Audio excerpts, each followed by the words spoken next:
E trato primeiro de um tema que me é muito caro, que é o ensino técnico. Todo mundo sabe que eu comecei a minha vida também como técnico e de lá para cá estou há cerca de 30 anos já na vida pública. Enfim, senhora presidenta, entre os temas que fazem parte da minha vida como deputado federal e como senador da República, sem sombra de dúvida, é o ensino técnico profissionalizante. É um assunto pelo qual tenho o maior carinho. Recentemente escrevi um artigo sobre esse tema que chamei uma revolução silenciosa. As coisas boas que são feitas no nosso país, salvo raras exceções, não recebem o reconhecimento necessário. No máximo, são dados pequenos espaços. Porém, estamos aos poucos, rompendo esse muro por meio, principalmente, das redes sociais e, com certeza absoluta, pela internet. Vejamos o caso do ensino técnico. Até 2003, contava-se praticamente nos dedos o número de escolas profissionalizantes que atuavam com todo o seu potencial e toda a sua capacidade. Os recursos disponibilizados pelos governos eram muito poucos e, na sua grande maioria, mal utilizados. Para um país que se dizia em vias de desenvolvimento, o ensino técnico era um fracasso. A situação muda a partir da entrada na liderança do governo federal do presidente Lula. Uns podem até discordar dessa minha afirmação, mas a realidade e os números mostram que houve sim e continua ocorrendo uma verdadeira revolução silenciosa na parte da educação, me refiro principalmente ao ensino técnico. No período de 90 anos, nós tivemos em torno de 100 escolas técnicas. Nos últimos 11 anos, esse número passa a crescer visivelmente e alcançamos o total de mais de 400 escolas federais de educação profissional, campos dos Institutos Federais de Educação, Ciência e Tecnologia. Só na rede federal, o governo investiu mais de 1 bilhão. Foram repassados também 1,5 bilhão a 23 estados do programa Brasil Profissionalizado. Os recursos estão sendo usados na construção de 176 escolas técnicas estaduais e na reforma ou ampliação de mais 543. Outra ação em andamento foi o acordo de gratuidade com as entidades que compõem o Sistema S, Senai, Senac, SESI e SESC. Por isso que nessa casa, ao contrário de alguns, sempre defendi a importância também do Sistema S. Claro que teria que ser melhorado, aperfeiçoado, modificado, mas não naquela visão de que o Sistema S deveria ser, como diz o outro, campo arrasado. Enfim, já foram geradas mais de 350 mil matrículas gratuitas nas escolas do Senac e do Senai. Senai, que eu tive a alegria de ser aluno. Importante destacar que o Programa Nacional de Acesso ao Ensino Técnico e ao Emprego, Pronatec, tem como meta atender 8 milhões de brasileiros até 2014, mediante cursos técnicos e de qualificação profissional, além de bolsas e financiamento estudantil. No campo legislativo, dedico sim atenção especial a essa área, ao ensino técnico. Apresentei aqui o Pronatec, que era um fundo para fortalecer o ensino técnico, mas que me vi, num segundo momento, contemplado pela força do Pronatec. Apresentei aqui um projeto de bolsa de assistência aos alunos carentes, que me vi contemplado quando, no segundo momento, o governo atendeu a essa demanda, que não é uma demanda minha, porque apresentei um projeto na área, mas uma demanda da sociedade. A minha experiência teve início nos anos 60, quando fiz o curso no Senai, em Caxias do Sul. Logo depois, atuando no sindicalismo, como presidente dos metalúrgicos de Canoas e da Central Estadual Unificada do Rio Grande do Sul, encaminhei lutas com esse mesmo objetivo: fortalecer o ensino técnico. Na Constituinte de 1988, levei o debate para as comissões temáticas. À época, dizia eu, se queremos colocar o nosso país nos trilhos do desenvolvimento, não vamos poder abrir mão do ensino técnico profissionalizante. E dizia, o nosso sonho é que um dia possamos dizer que em cada cidade desse país nós vamos garantir e vamos ter pelo menos uma escola técnica. Isso é parte do discurso que fiz ainda na época da Constituinte. Temos uma proposta de emenda à Constituição, a PEC 24 de 2005, para, de uma vez por todas, garantir mais investimentos no ensino técnico.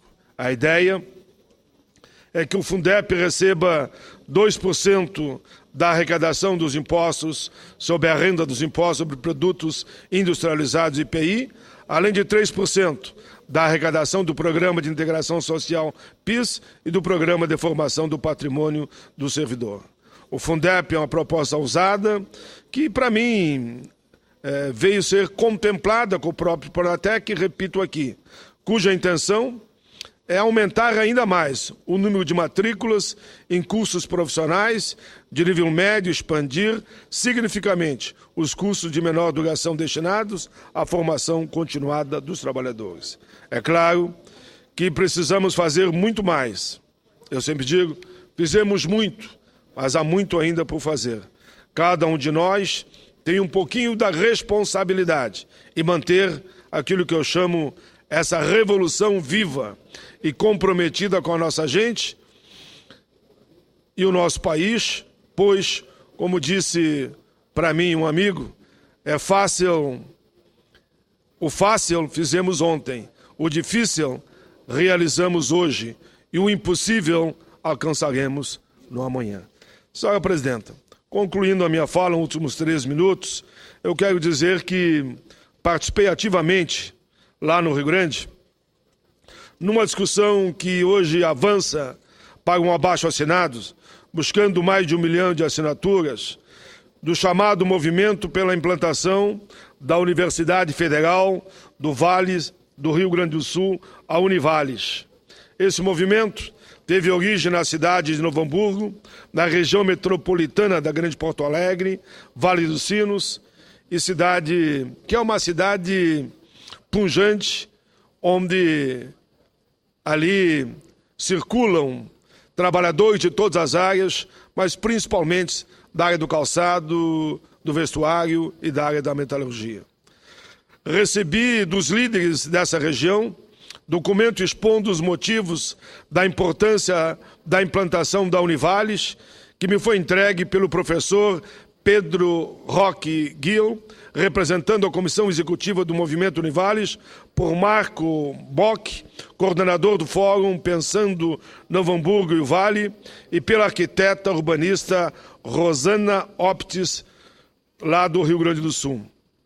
A região do Vale dos Sinos tem 1,3 milhões de habitantes, fica localizada próxima às demais regiões dos vales e das serras, totalizando 2,8 milhões de habitantes, sem um atendimento de uma universidade pública. Há diversas e reconhecidas instituições privadas, algumas delas comunitárias, que necessitam operar em condições e relações de mercado, deixando de atender demandas fora desse. Nossas cidades estão no centro dinâmico da economia da sociedade gaúcha e dispõem de condições favoráveis para a instalação de uma grande universidade federal.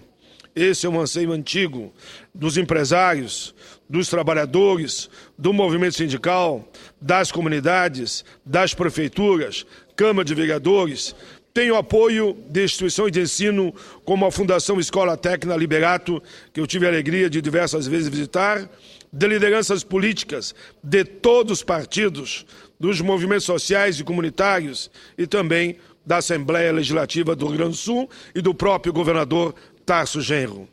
Ela se congrega nesse momento em uma das principais bandeiras de luta pelo significado que ela tem para o desenvolvimento econômico e social dessa região do nosso querido Rio Grande do Sul. Este Centro Universitário Federal poderá ser constituído inicialmente através de consórcio universitário ou assumido por uma das universidades lá existentes, permanecendo vinculado e tornando-se futuramente uma universidade com autonomia. Entendemos que a composição dessa universidade deve levar à criação de 3 centros de ensino, pesquisa e extensão de relevante interesse público, que são Centro de Ciência e Tecnologia com atuação em engenharias das áreas de produção naval, de química e petroquímica, de alimentos, de materiais ambiental e energia renováveis, de automação industrial, da produção e na área da mecânica. Centro de Ciência de Saúde, com ênfase na formação de profissionais para o Sistema Único de Saúde, com cursos de medicina, enfermagem, gestão do Sistema Público de Saúde, tendo os hospitais municipais como centros de aplicação. Centros de formação de profissionais de educação, professores das redes públicas e do ensino tecnológico. O que se deseja é que se tenha um efetivo enraizamento do tecido socioprodutivo das cidades e regiões para cumprir o papel fomentador do desenvolvimento necessário. A ausência de uma universidade pública agrega custos sociais, institucionais e econômicos aos processos produtivos e tem contribuído para que os saltos de desenvolvimento se inviabilizem ou retardem. Sendo assim, senhora presidente, eu termino, convidamos todas as lideranças e organizações do nosso querido Rio Grande.